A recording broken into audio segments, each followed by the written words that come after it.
คนไทยได้อยู่บนพื้นดินไทยอารยธรรมยิ่งใหญ่ยั่งยืน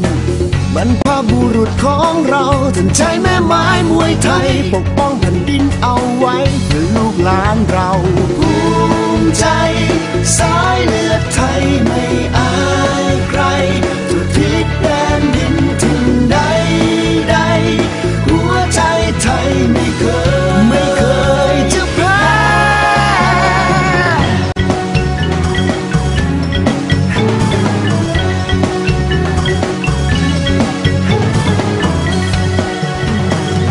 สู่ศิลปะมวยไทยคือเอกลักษณ์คนไทยประวัติศาสตร์ให้ไว้สืบสานมา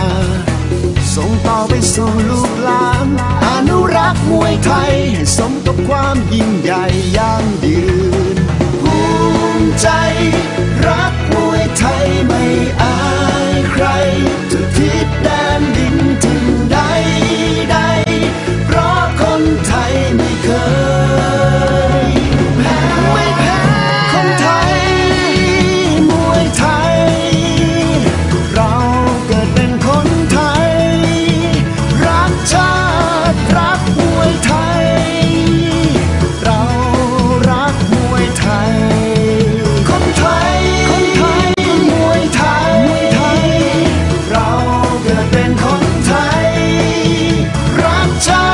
ติรักมวยไทยเรารักมวยไทย